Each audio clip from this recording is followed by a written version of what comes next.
What's up, guys? Welcome to your 39th Android tutorial for the new Boston. What we're going to do in this tutorial is basically set up a new class. As you can see, I've already done it for the most part. And what we're going to do is call this class Camera. And again, what I want you guys to do is go into your menu class, change one of those string variables to our class name Camera, and also set it up in the manifest. Now, I've basically set up this sorry, I'm cleaning up some stuff that I was just practicing. I make sure I got this application set up right for the most part. I basically set up the general setup for any activity that we have set up so far. I created the onCreate method, and then I set the content view to that XML layout we just set up, and I also initialized or created this method called initialize. That's where I set up all my references, and I also set up my onClick listeners. Now, as you can see, I said this, so we need to implement and create an onClick method for the most part. I just wanted to show you guys that because you guys might have some trouble setting that up. For the most part, I've gotten emails sometimes when I do tutorials like this. So again, we say implement view.onClickListener, and we try and import that for the most part. And it's giving us an error and we can't do anything. We're like, what's going on?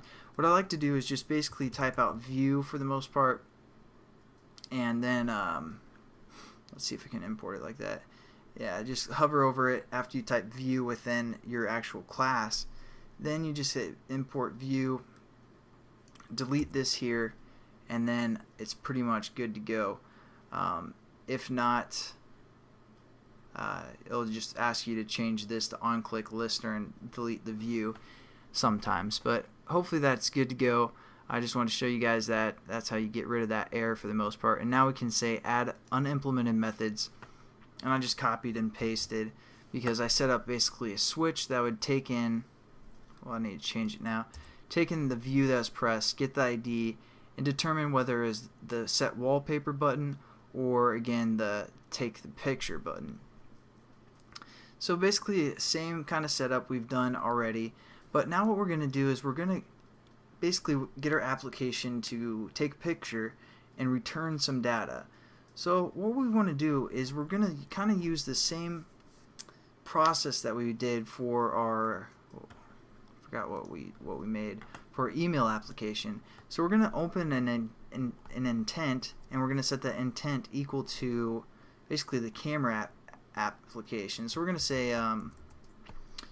we're going to define our intent up above our classes so we can use it in multiple methods. So we're going to say intent I is what we're going to call this intent, and then within the take picture switch in case that you guys will set up, just hit I equals new intent, just like we've always done. And basically the camera application is in our manifest. We don't see it, but it has an action name. So we're going to refer to the action name of the camera by going android.provider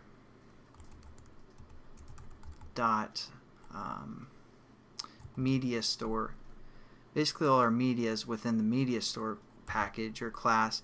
Then we hit dot and we have some choices. We can either get a camera capture, or I'm sorry, a image capture or video capture for action. So we're going to use image capture because we're going to take a picture and then try and get that data back.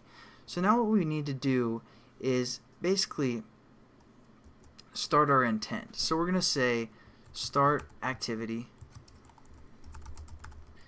but we want it to return some data to us for the most part. We want to get the picture that was taken. So instead of just saying start activity, we're going to say start activity for result. And this is an actual method. I didn't make this one up. It kind of looks like something I make up. But we're going to start an activity for a result.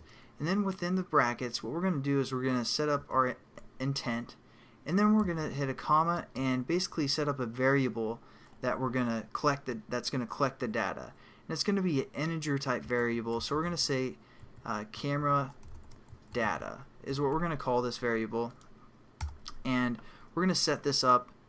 Since we don't have a variable yet called camera data, we're going to again set this up above our classes. So we're going to say int for integer and camera data, and we're actually going to set this equal to 0, and you guys also need to say final static, which will basically mean it's going to stay. I mean, don't worry about that again, that's for Java for the moment, but basically we set up an integer variable that's equal to 0, and then we're going to start an activity for the result and pass in an intent, which will be opening our camera activity, and then we're going to get some data back from the most part. I'll show you guys how to get that data back in the next tutorial. Hope you guys watch and enjoy. So have a good one, and see you then.